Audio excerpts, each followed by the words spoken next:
എല്ലാ പ്രിയപ്പെട്ട ഉദ്യോഗാർത്ഥികൾക്കും ടാലന്റ് അക്കാദമിയുടെ മറ്റൊരു കറന്റ് അഫയേഴ്സ് ക്ലാസ്സിലേക്ക് സ്വാഗതം.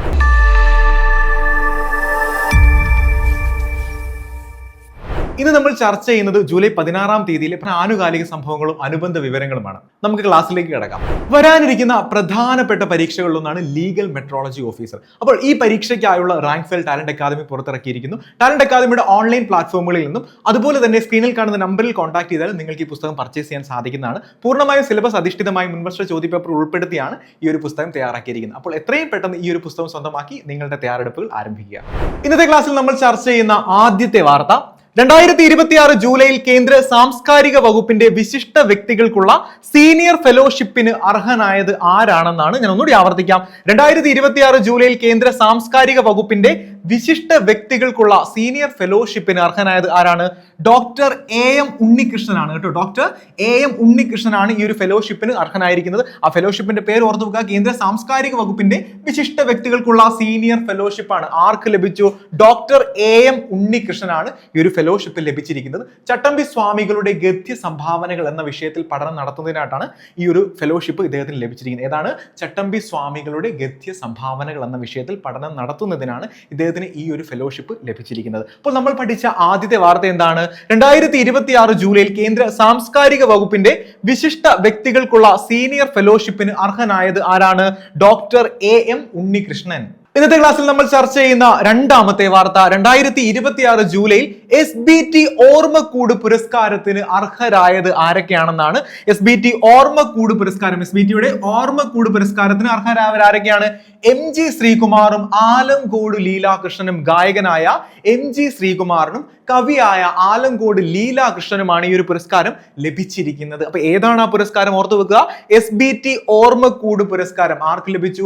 ഗായകനായ MG ശ്രീകുമാരനും കവിയായ ആലങ്കോട് ലീലാകൃഷ്ണനുമാണ് ഈ ഒരു പുരസ്കാരം ലഭിച്ചിരിക്കുന്നത്. ഇനി എത്രയാണ് പുരസ്കാര തുക എന്നുകൂടെ ഓർത്തു വെക്കുക. 25,000 രൂപയാണ് കേട്ടോ. 25,000 രൂപയാണ് ഈ ഒരു പുരസ്കാരത്തിന് ലഭിക്കുന്ന തുക എന്ന് പറയുന്നത്. അതുപോലെ തന്നെ ആർട്ടിസ്റ്റ് ഭട്ടതിരി രൂപകൽപ്പന ചെയ്ത ഒരു ശില്പവും ഈ ഒരു പുരസ്കാരത്തിന്റെ കൂടെ ഉണ്ടാവും. അപ്പൊ ഈ പുരസ്കാരം ലഭിച്ചത് ആർക്കൊക്കെയാണ്?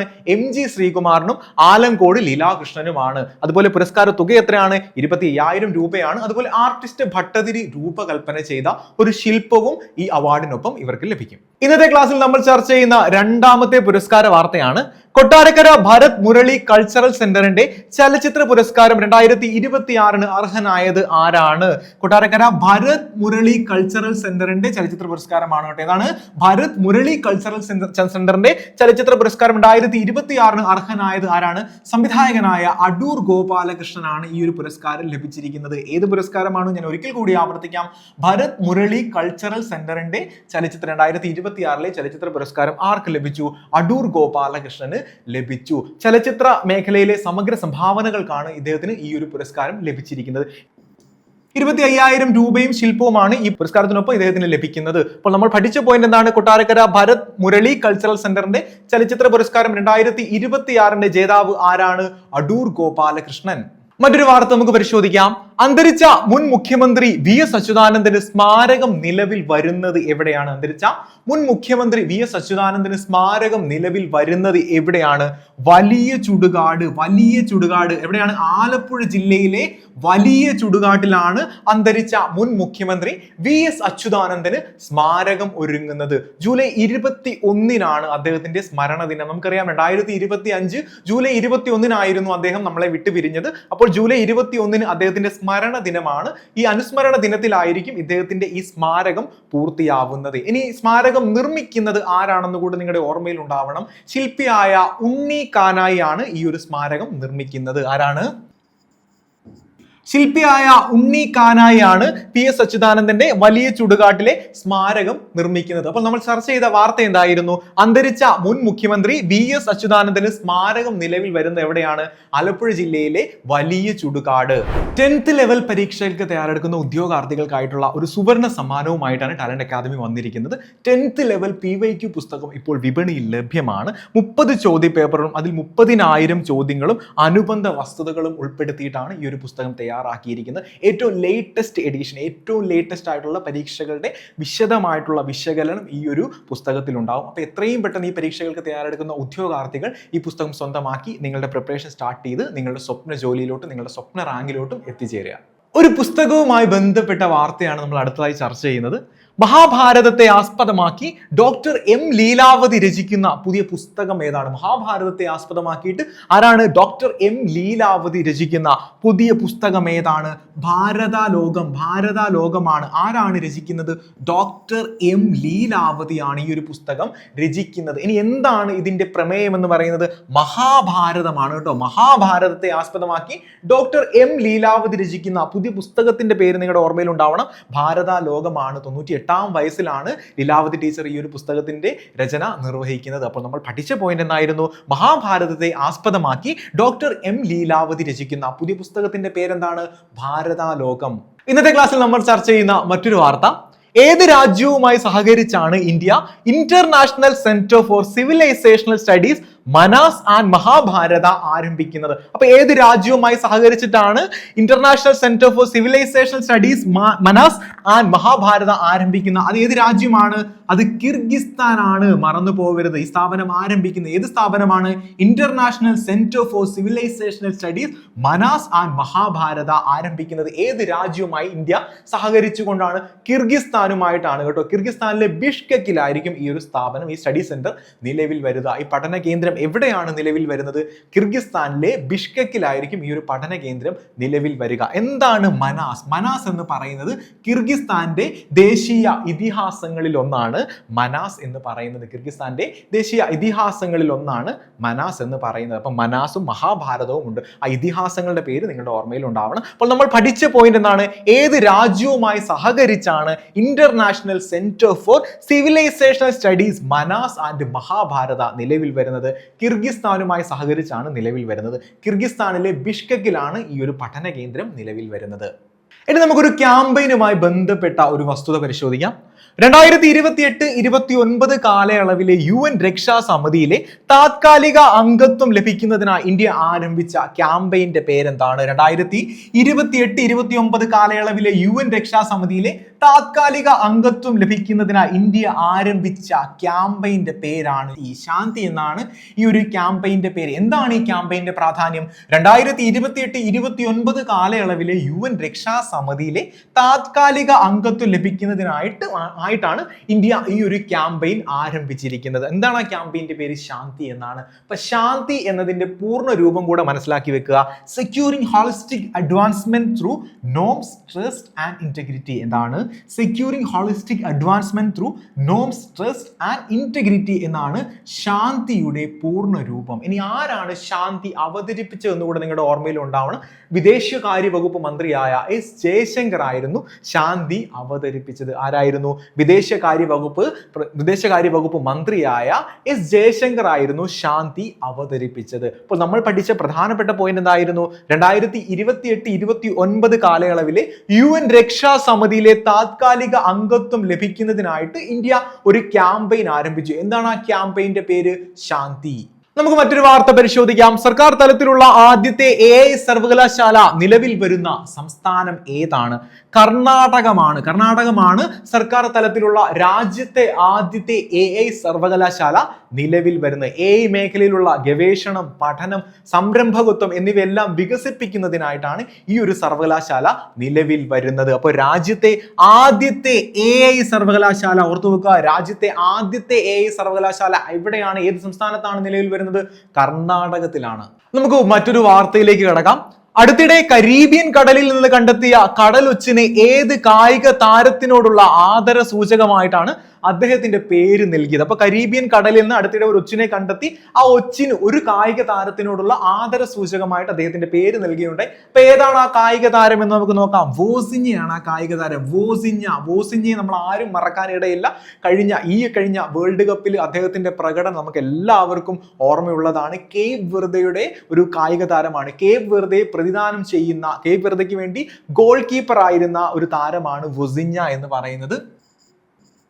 കേപ്പ് വെർദയ്ക്ക് വേണ്ടി ഈ ലോകകപ്പിൽ ഏറ്റവും മികച്ച പ്രകടനം തന്നെ കാഴ്ചവെച്ച ഒരു ഗോൾ കീപ്പർ ആയിരുന്നു വോസിഞ്ഞ എന്ന് പറയുന്നത്. അപ്പം അദ്ദേഹത്തോടുള്ള ആദര സൂചകമായിട്ടാണ് കരീബിയൻ കടലിൽ നിന്ന് കണ്ടെത്തിയ ഒരു റെഡ് ഒച്ചിന് അദ്ദേഹത്തിന്റെ പേര് നൽകാൻ തീരുമാനിച്ചത്. അപ്പോൾ നമ്മൾ പഠിച്ച പോയിന്റ് എന്താണ്? അടുത്തിടെ കരീബിയൻ കടലിൽ നിന്ന് കണ്ടെത്തിയ കടൽ ഒച്ചിന് ഏത് കായിക താരത്തിനോടുള്ള ആദര സൂചകമായിട്ടാണ് അദ്ദേഹത്തിന്റെ പേര് നൽകിയിരിക്കുന്നത്? എന്താണ്?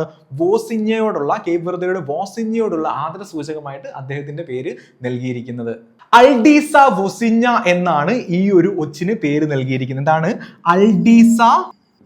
അൽഡീസ വോസിഞ്ഞ എന്നാണ് ഈ ഒരു ഒച്ചിന് പേര് നൽകിയിരിക്കുന്നത്. അതുപോലെ ഇത് കണ്ടുപിടിച്ചത് ഒരു സ്പാനിഷ് ബയോളജിസ്റ്റ് ആണ്. അദ്ദേഹത്തിന്റെ പേര് കൂടെ ഓർമ്മയിൽ ഉണ്ടാവണം. ജീസസ് ഓർട്ടിയ എന്ന സ്പാനിഷ് ബയോളജിസ്റ്റ് ആണ് ഈ ഒരു ഒച്ചിനെ കണ്ടെത്തിയിരിക്കുന്നത്. അപ്പോൾ നമ്മൾ പഠിച്ച പോയിന്റ് ഞാൻ ഒരിക്കൽ കൂടി ആവർത്തിക്കുന്നു. അടുത്തിടെ കരീബിയൻ കടലിൽ നിന്ന് കണ്ടെത്തിയ കടൽ ഒച്ചിന് ഏത് കായിക താരത്തിനോടുള്ള ആദര സൂചകമായിട്ടാണ് അദ്ദേഹത്തിന്റെ പേര് നൽകിയിരിക്കുന്നത്? ആരുടെയാണ്? വോസിഞ്ഞയോടുള്ള ആദര സൂചകമായിട്ടാണ് ഈ കടൽ ഒച്ചിന് ആ ഒരു പേര് നൽകിയിരിക്കുന്നത്. ഇന്നത്തെ ക്ലാസ്സിൽ നമ്മൾ ചർച്ച ചെയ്യുന്ന ഒരു വിയോഗ വാർത്ത, 2026 ജൂലൈയിൽ അന്തരിച്ച പ്രശസ്ത തമിഴ് എഴുത്തുകാരൻ ആരാണ്? പൂമണിയാണ് 2026 ജൂലൈയിൽ അന്തരിച്ച പ്രശസ്ത തമിഴ് എഴുത്തുകാരൻ. 2014 കേന്ദ്ര സാഹിത്യ അക്കാദമി പുരസ്കാരം ഇദ്ദേഹത്തിന് ലഭിച്ചിരുന്നു. ആർക്കാണ്?